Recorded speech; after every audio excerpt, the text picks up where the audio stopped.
Hey everybody, welcome back to Everyday Journey. Today we're going to start a new series. This is just going to be called a Can I Fix It series. And I'm always getting different things, and whether we can or not, I'm going to try to fix them. Today we're going to work on a Hoover Widepath Tempo vacuum cleaner. The person that I got this from, they said that this thing does work, but it starts to smell like it's burning. So there's not really good hopes for it, but we'll try to check it out. Looking at it, I know it's supposed to have a bag in it. There is no bag, so I'm sure as soon as I do turn this on, it's probably going to blow dust everywhere. She said she was vacuuming up sheetrock and stuff like that with it, so we'll see what we get. This hose back here is actually broken off, and it's just a connector for it. There's a screw here, and so the plastic part's broken, and that connector can kind of come off.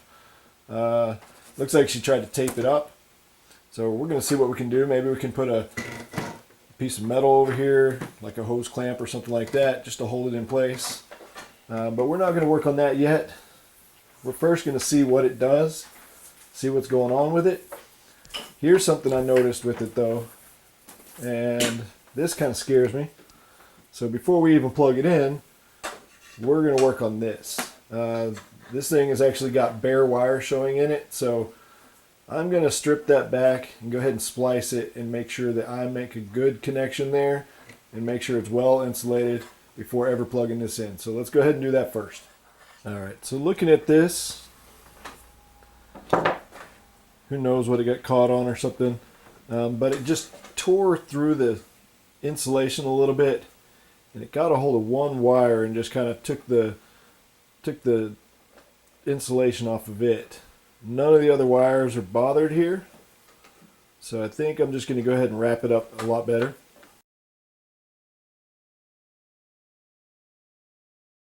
Alright, so I feel that right there is safe enough to plug in. Let's do the scary thing here. Let's plug it in and see what happens.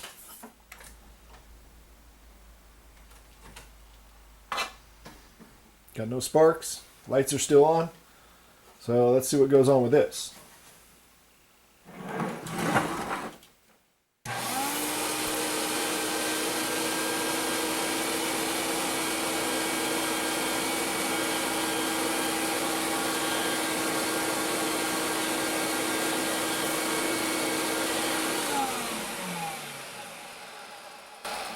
I don't smell it burning yet, but I know that it's kicking up all kinds of stuff in here. So most likely we need to shake out all these hoses. Oh, nothing in there.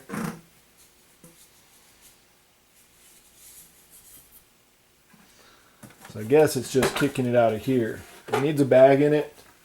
And of course there's not one, so there's probably some kind of other filtration device in here. Normally it kind of pulls out the front. Let's go ahead and take this tape off of here.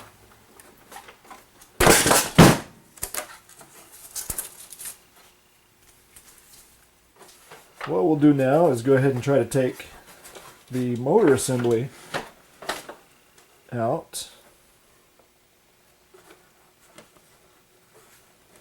Well, first off, let's take that. It does look like something's there, so I'm going to take this off. This is the headlight.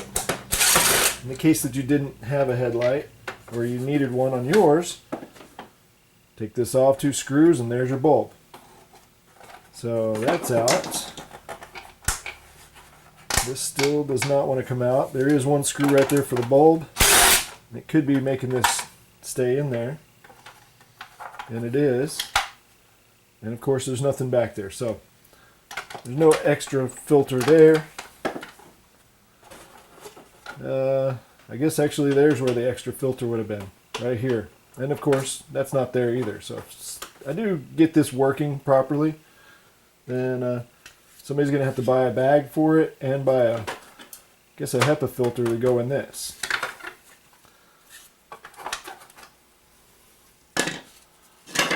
So let's just take those out for now. Set them aside. And of course we can't get to that. Let me grab a screwdriver.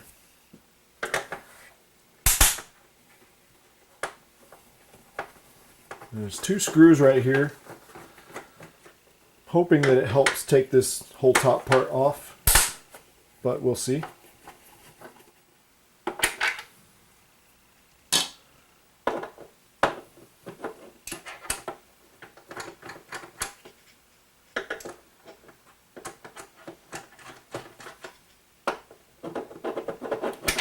There we go. So they got the screws.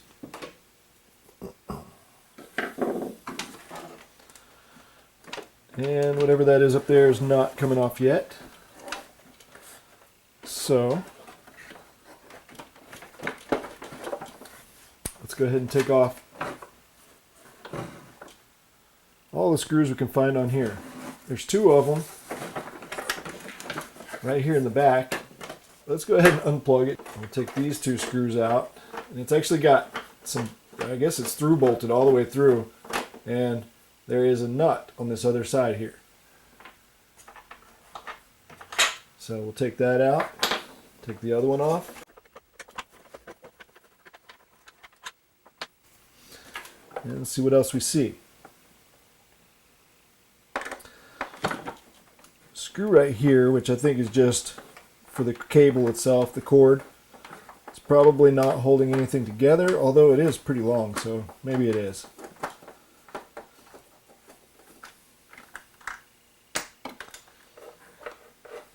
See if we got any other screws.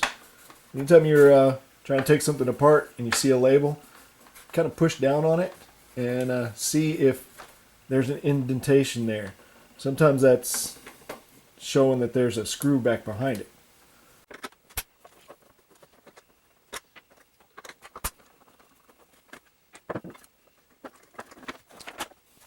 Those 2 screws actually let this come off. And now we got more screws we can see.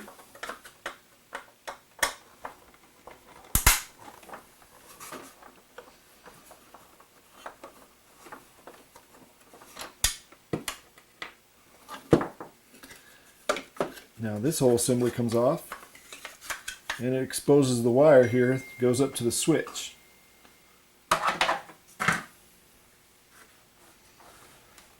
So we can go ahead and take that switch off for now. If your switch was bad, there would be a good place to take this apart so you can get to it. Alright, so I think that's all the screws back here. Let's go ahead and flip this around, see if there's anything on this other side. And I don't see anything over here. So I think that's everything we can get at the moment.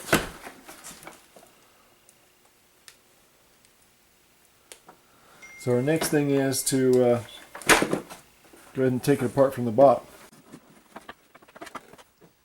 So like most vacuum cleaners, this one right here, this is the area right here you would take it apart to be able to actually access the belt in case it's your belt broke. So there's a couple of screws on each side here. The way this thing kind of came out there makes me think that there's some missing.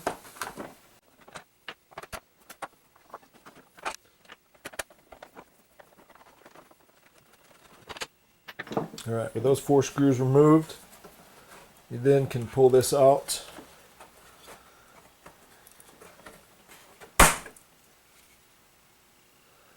And here's your belt. So to remove the belt, you should be able to just take this, there we go, take this roller with your brushes and pull it out. And now here's your belt. You just slide it off to the side, and there you go. Put the new one in, you just put it back over this down here, slide this back on, and then put it back in place. So we're not worried about that right now. We're more so looking to see if they said there was burning smell, then there's a good chance that the bearings near the motor are kind of shot. And I'm going to go around to the other side here so we can get to this a little bit better. Now, I'm looking to take the cover off, this blue cover that was on top of here. And there's a screw right here that I think will help us do that. It does. And then most likely there's a matching screw right over here.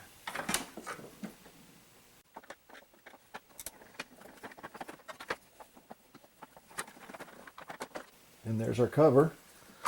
Now we're going to get this out of the way. There's just a spring holding it in. Just be careful that that doesn't pop. And make sure you don't lose the spring so you can put it back in place. Alright, now with the cover off, I can actually see that there's two screws right here. One right here and one over here that will help get this motor out. And there are actually two screws here. Can you see this? Two screws right here and two screws right here that will allow this to pull out. So we're going to go ahead and take those out.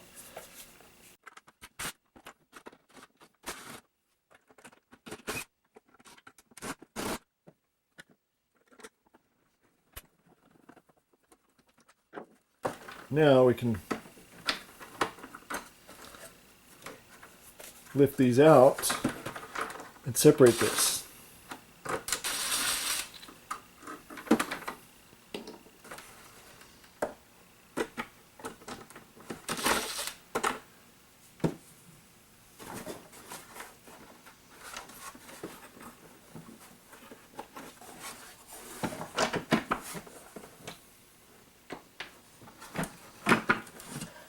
Alright, so we can separate this from the base. Now we can check out the motor.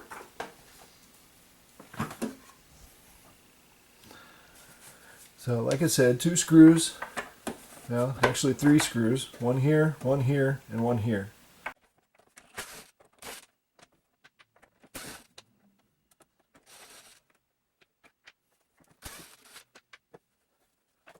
Now we can kind of remove our motor cover.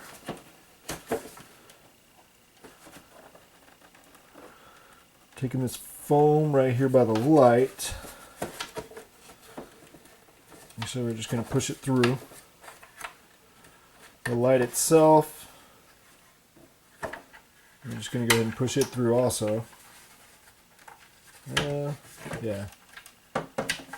There we go. So now we can see the motor. Now in here, we can see the impeller for the motor, and it seems like it's turning okay. I don't really notice any major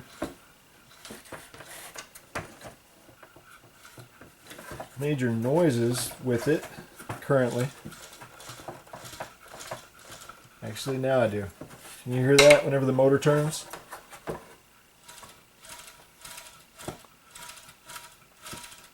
Man, that sounds horrible. Most likely the brushes, which you hear, brushes are right here and right here. Most likely those are kind of worn. Maybe worn a lot. We can go ahead and, there's three screws on top. I'm sorry, two screws on top right here that we can take off. Let's go ahead and use some power.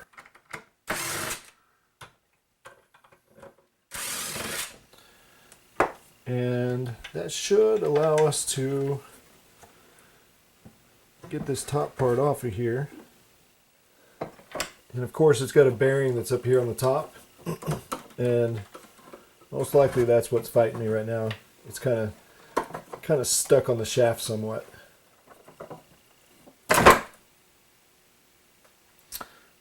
Wow.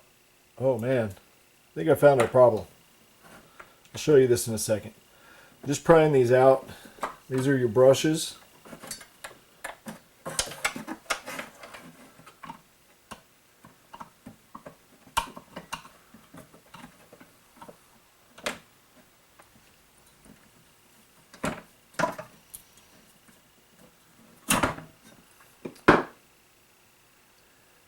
And I'll let you see this. So these brushes are supposed to be nice and smooth, and as you can tell, these things are big chunks taken out of it, and most likely those big chunks have gone into the motor area there, and that's causing some issues. But if this is not nice and smooth like it should be, then what you end up with is not making a good contact with the motor itself, and therefore it's not going to spin very well. It's going to arc a lot, and when it does, that's going to make it really hot, and that's most likely what she was smelling. So now that we got those off of there, we should be able to get this the rest of the way up, and we should be able to see where those were contacting. Alright, so this right here is where the motor shaft is. This right here, this area right here, is where those brushes were contacting, and this should be nice and smooth, should be shiny as well. It's going to be a copper color, and right now it's black, it's all scratched up, and you can hear the bearing. Actually, it doesn't sound too bad. The best thing you could do for it, if you were going to try to salvage it, would be to take some, I don't know, some real fine sandpaper, emery cloth, and spin this, and go ahead and, I guess, mount it in a drill or something. Go ahead and spin it and try to clean that all up. That way it's nice and smooth again and clean. The bearings themselves seem okay. And then once that was cleaned up and you got some new brushes, if they even sell the brushes, then you could put this thing back together and it'd probably run a lot better. So I don't think, given the issues that this one has, I don't think that there's any real reason to salvage it, because already you'd have to buy the bags for it, you'd have to buy the filter for it, you'd be best to buy a new cord for it, but you could repair that one really well, and then you'd have to go through the entire thing, clean it all up, get everything out. By the time you got done with all that, most likely you'd probably have more money in it than what it's actually worth. If you guys enjoyed watching this, let me know in the comments. I'm going to try my best to do some more teardown videos like this, and then see, hopefully we can actually get some things fixed, and that way we can give them away, sell them, do something, but basically just keep it from going in the landfill. So again, if you liked watching this, let me know. If you didn't like watching this, let me know that too. If there's something I could have done differently that would have made this a little bit better, possibly different angle with the camera, or just anything for that matter, let me know, and I'll try to correct that in the future videos, and hopefully we can make some really interesting videos that people will want to watch. So appreciate you guys watching. Till next time, y'all take care.